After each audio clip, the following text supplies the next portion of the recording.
Oh, Hambone, you can't play this before an interview. Like, I just want to play. Come on. Love is a Battlefield? It's one of my favorite songs of all time. I'm not even going to talk to Richard. I'm just going to sit here and sing this the whole time. We are young. Yeah. All right. I can't. If you leave it on any longer, I really will just cut Richard off, and I'm just going to sing that the whole time. God, what a great song. Let's play that again at some point. Welcome you back to the Patrick Netherton Show right here at 1130 The Tiger. Pleased to have you with us. He's Rogers Hampton. I'm Patrick Netherton. And always great to chat with folks who have great opinions about what goes on in our industry. And there's no one better. I've told you repeatedly, go get The Athletic, pay for the subscription. It's worth it. We talked to a ton of The Athletic writers, and Richard Deitsch is right in that group. Media critic for The Athletic, and man, just does such a great job over there. I'm glad you latched on with those guys, Richard. Number one, how the heck are you, man? Everything good? Everything's good, Patrick. All right, so a couple things before we get into this. All right. One, your people behind the scenes are incredibly polite. I'm not used to be called Bud or Pal. Yeah, it's so Rogers, man. Hospitality. Rogers Hampton he's the king of Southern, and he actually remarks about how people are surprised at how friendly he is when he calls. Well, I live in a very friendly place. Toronto, Canada is very friendly, but we just don't hear a lot of Bud, a lot of partner, so that's good. So I like the nomenclature. Yeah. Secondly, Pat Benatar reminds me of my mother basically grounding me as a teen, so thank you for that. Oh, okay. And then third, you can call me whatever you want, but when anybody ever calls me critic, don't you always think when you hear the word critic, it's like a food critic, an art critic, somebody like dressing up in tweed, being very pompous and like telling you why this caviar shouldn't be on the menu. So right. I always like writer or first of all, I just like getting paid. Sure. I'm happy to have a job. So you can call me what you want, but whenever I think of critic, I always think of like some dude or highfalutin suit, basically looking down from Mount Olympus. I just assume that since you live in Canada, don't y'all all just wear your Canadian tuxedos all the time? Your denim on denim looks. I mean, isn't that what that? It's a lot of poutine eating. No, right now, Patrick, we're all Raptors. Here now, we've become a basketball nation as opposed to a hockey nation. Well, and it's funny because that's where I wanted to start. You know, you moved to Toronto. You got in it right. Clearly, you're the good luck charm. They never won a title before you showed up.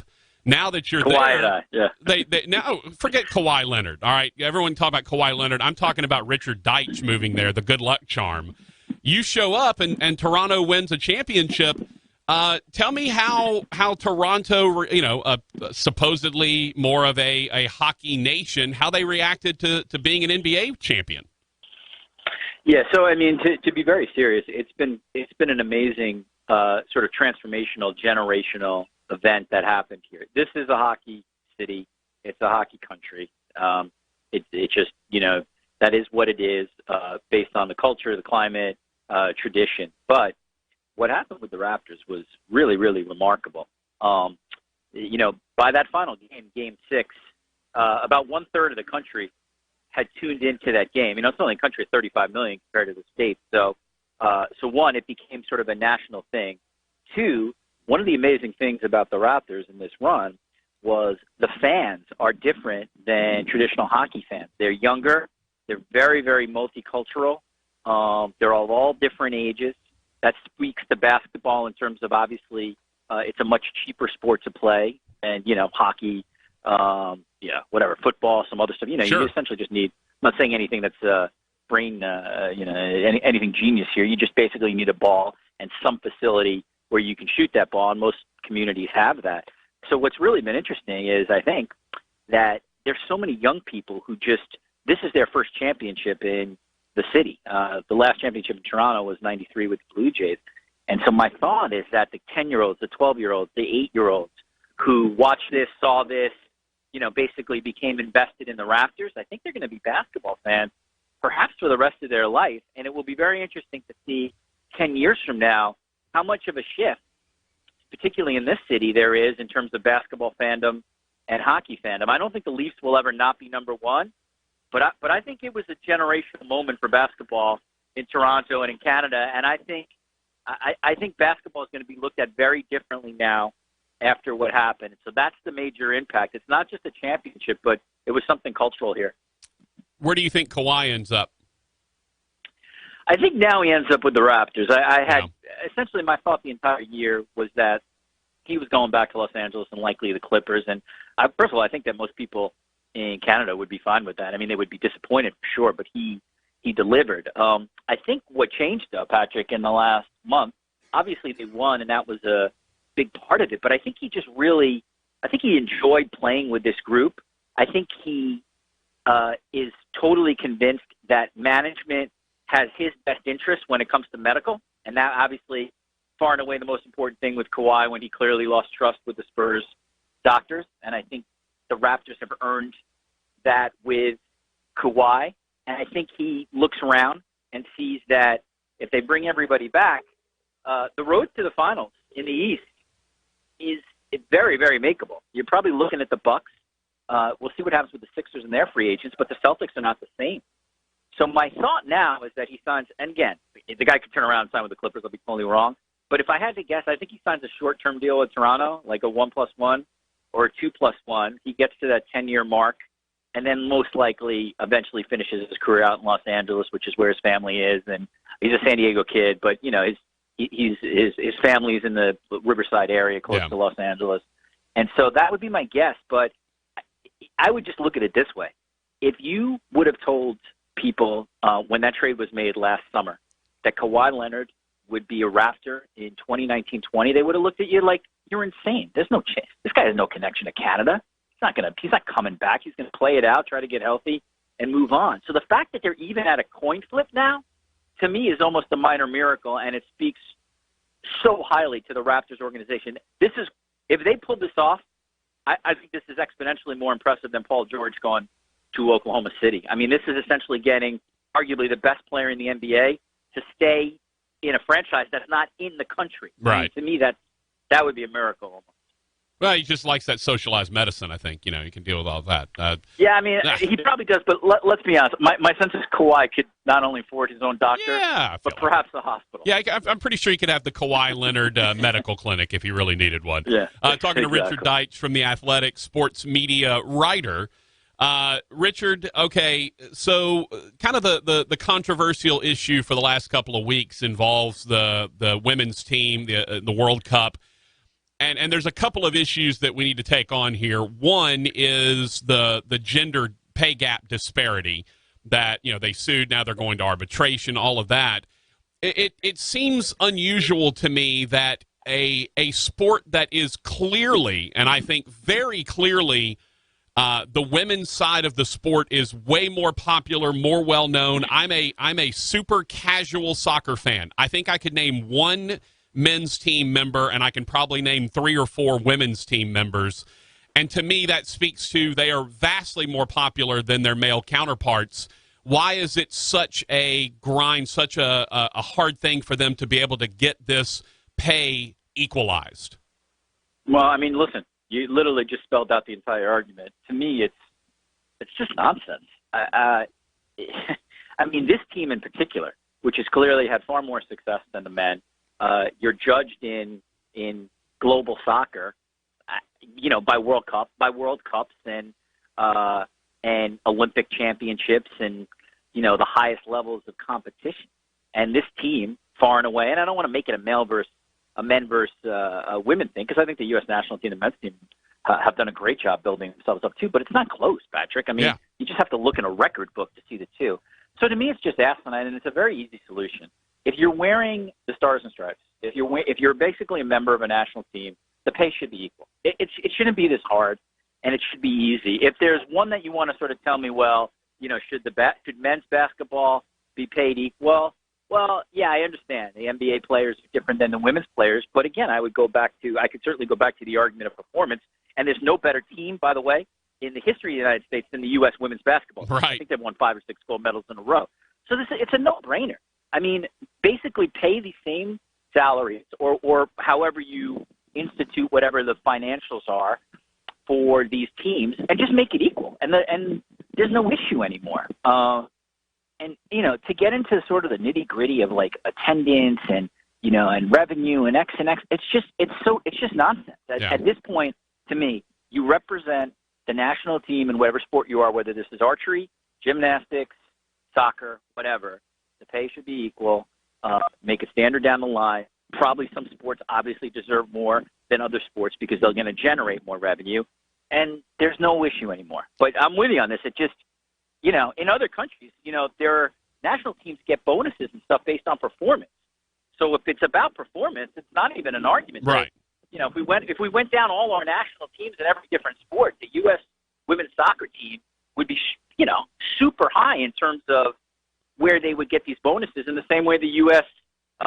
Women's basketball team would, because those are teams that have won gold, and those are teams that have won gold, and those are teams that have won world championships. The thing that I find interesting, and as I mentioned, it's going to arbitration, so it's this is going to be a supposedly a fair and impartial arbiter who will kind of figure all this out. But I'm interested. Do you think because of the celebrating of the late goals against Thailand when they're up 13-0, the Megan Rapinoe and the Donald Trump stuff, and now you have conservatives saying they're not going to cheer for the American team because of Rapinoe.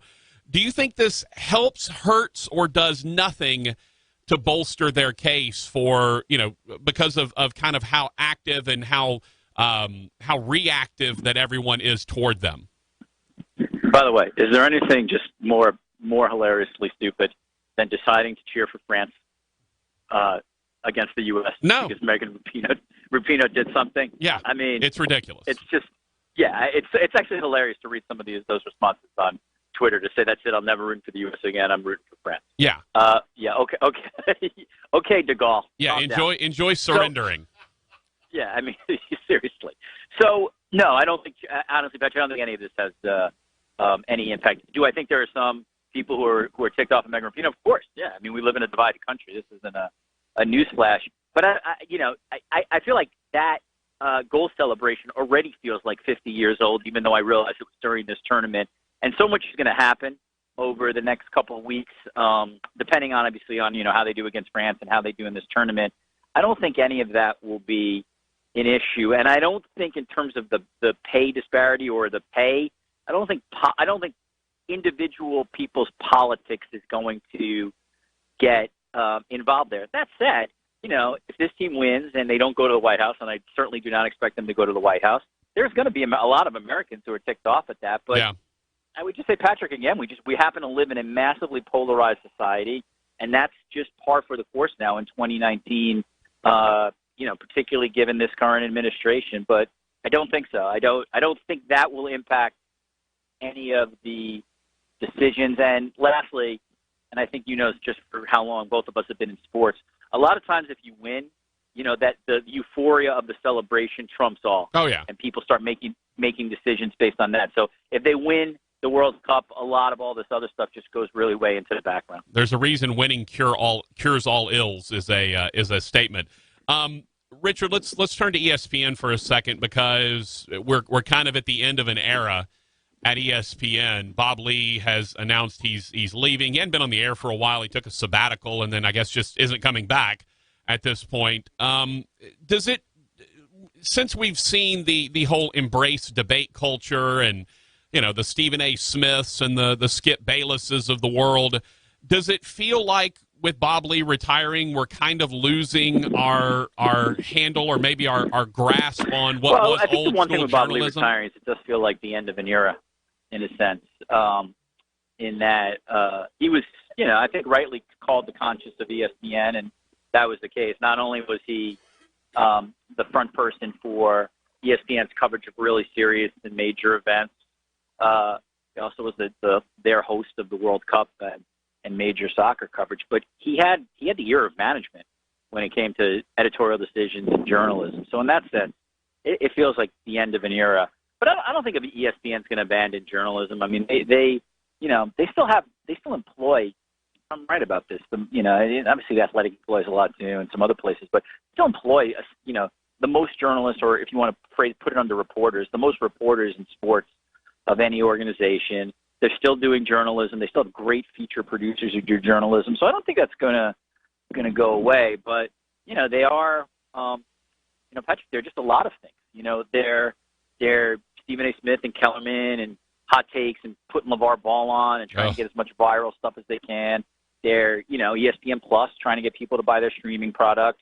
They're part journalism, doing some interesting stuff. And they're also part, we got to kiss the ass of the NFL to get a better schedule. So the thing about ESPN, which is both interesting and at times very frustrating, is they always try to be all things to all people, and that's a very tough thing to be. No doubt about it. Final thing, Richard, talking to Richard Deitsch, sports media writer for The Athletic.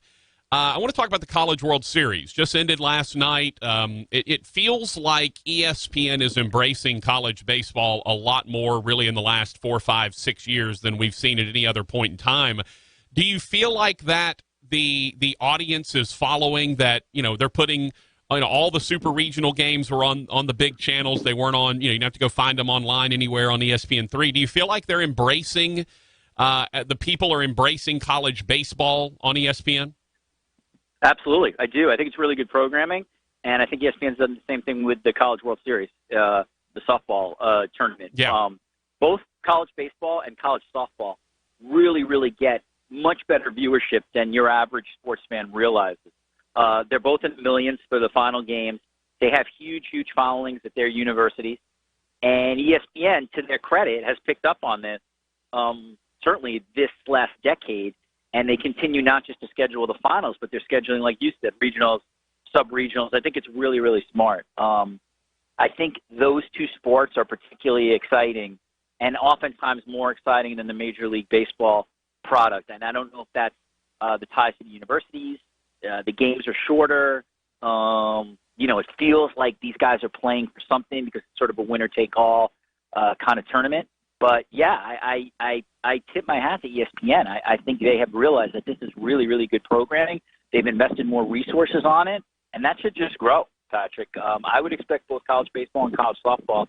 I'd expect ESPN to be pushing that programming into more places, and that's a good thing. Again, I'm a big fan when they take products that are really, really good and then start putting more dollars into them and promoting them more. And I think both college baseball and college softball fit under that. Richard, I appreciate your time, my friend. You're the best. Enjoy your summer. I'm assuming summer in Canada is like 3 weeks, and then you're back to winter. So enjoy that. I think we might get 11. We might get 11 out of the summer. That a boy. Well, hey, global warming. You can only hope. It's going to become the vacation spot during the summer up in Canada. Man, I really appreciate your time, brother. Thank you so much. Thank you, partner. All right, buddy. Let me tell you something, buddy.